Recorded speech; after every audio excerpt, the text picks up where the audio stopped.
Welcome to Workplace Psychology with Dr. Martha Grajdek. I'm Dr. Martha Grajdek. This podcast examines a wide variety of work-related issues through the lens of industrial and organizational psychology.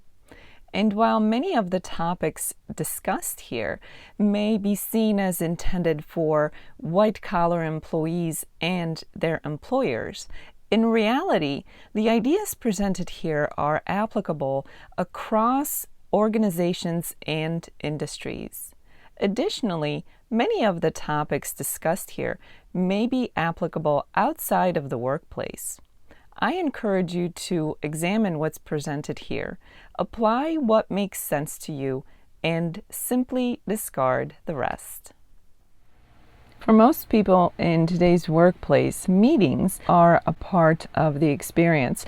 But one of the potential problems with meetings is that there are too many meetings, or perhaps the meetings last too long and take over one's calendar, one's time, and one's workday.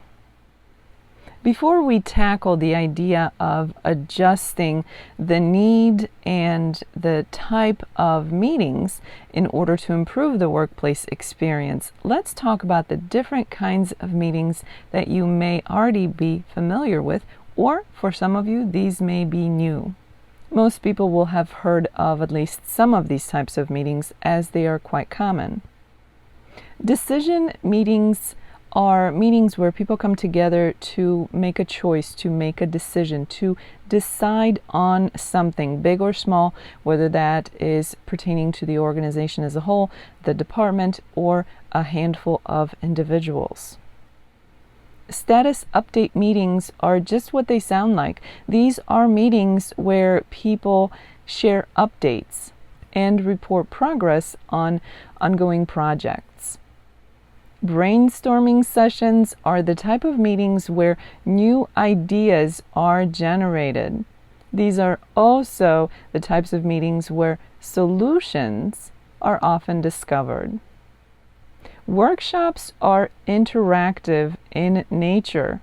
They focus on development and problem solving, and they tend to be a hands-on approach to the meeting.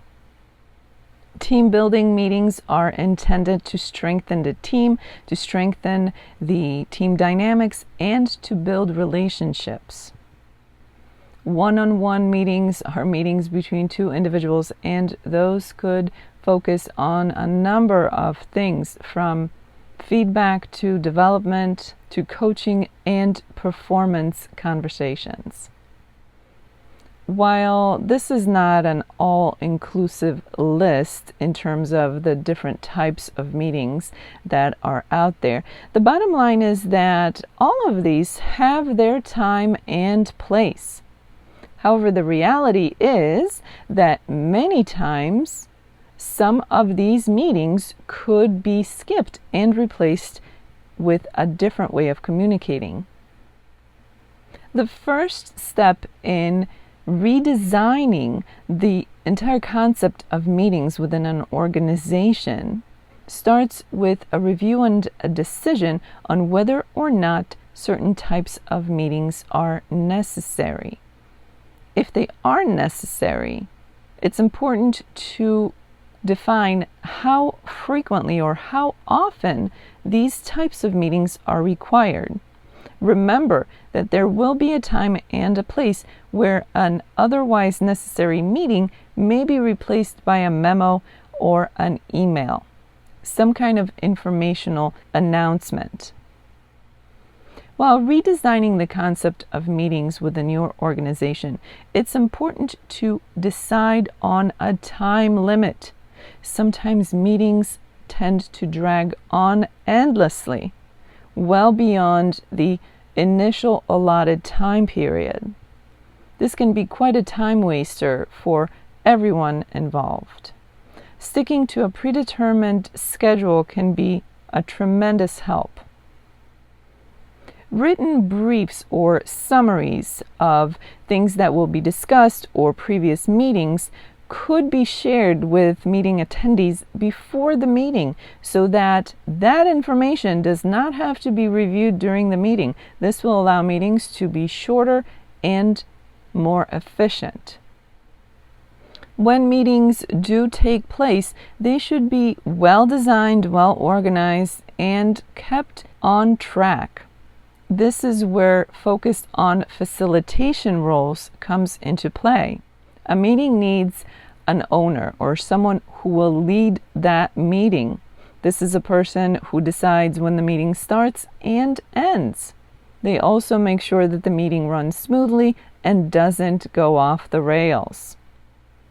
Another role for a group of people within a meeting may be that of a decider. The decider could be the same person as the meeting leader or someone else. The role of this person could be to make a final choice. And while it's beneficial for meetings to have some kind of a scribe, someone who keeps a record of what was discussed and what was decided, in today's modern technology world, that doesn't necessarily have to be a person, but rather the use of AI can become quite handy in this instance. That's not to say that we couldn't have someone dedicated to be in charge of this particular AI function. The next thing to consider are team norms. What kind of meetings are necessary and what kind of meetings can be replaced for the team? How often should meetings be held? How long should they last? And generally, whatever other rules will help to facilitate the existence and the smooth process of meetings for a group of people. It's also important to review a month's meeting at the end of each month. What kinds of meetings were held? Were they successful? Were they necessary? Should they be repeated in the future? Or should they be changed or updated?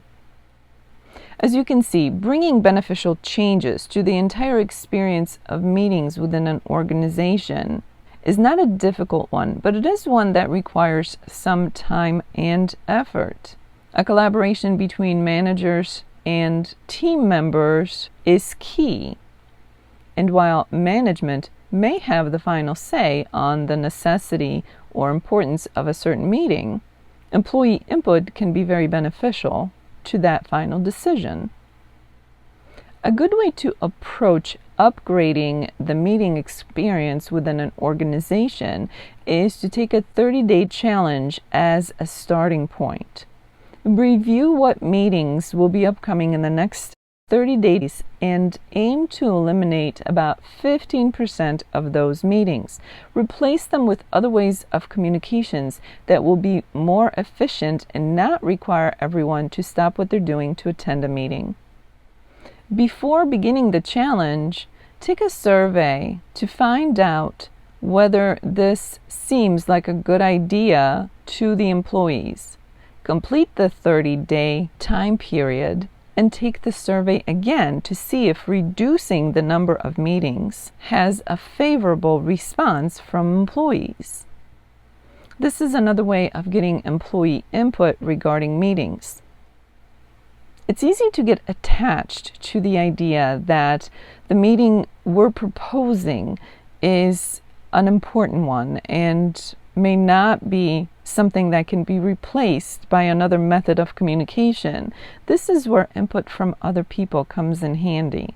So a 30-day challenge may be just what the doctor ordered to get meetings under control within your organization. This kind of challenge or a meeting revision is something that I recommend for companies to repeat in order to keep the meeting's reality reasonable. This is something that could be done 2 or 3 times a year just to see how the organization is doing in terms of the efficiency of their meeting choices. As this episode comes to an end, let's review what was discussed. Attending meetings is part of the workplace experience reality, whether these are meetings attended in person or virtually. When there are too many meetings and when they're too long, they tend to throw off our schedules and oftentimes waste valuable time at work. While there is a wide variety of the types of meetings that an organization could hold, and each one of those types of meetings has its place, many of them could be replaced either permanently or at least some part of the time with different ways of communicating information and achieving the same goal. A good way to begin the review of how well an organization utilizes the idea of meetings is to assess what's currently happening and focus on redesigning some basics, from deciding whether or not a meeting is necessary to replacing its frequency or replacing it altogether with other ways of communicating, to assigning strict time limits and providing information pertaining to the meeting before it starts so that everyone can be up to date before the meeting begins. Assigning facilitator roles can help to run meetings smoother, keep them on track, and end them on time.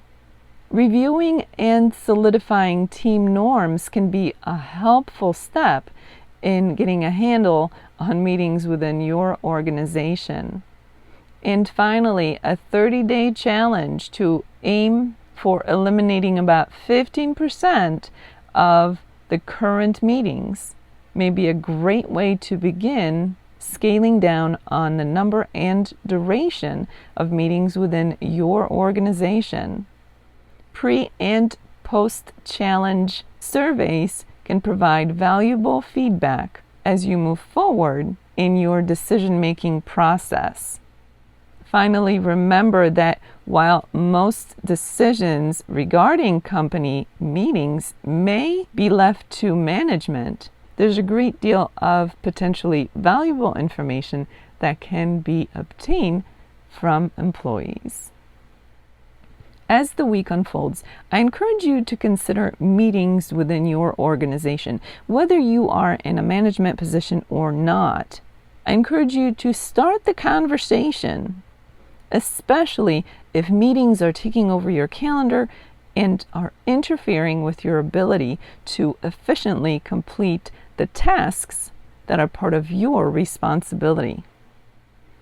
For those of you who experience this podcast in an audio-only version, I encourage you to check out my YouTube channel, Stress Free with Dr. G, where you can find the video version of this podcast. Once there, check out some of the other videos. They focus on stress management. As I said, Stress Free with Dr. G can be found on YouTube, and the link for that is in the description below. Thank you for joining me today. Please subscribe to this podcast.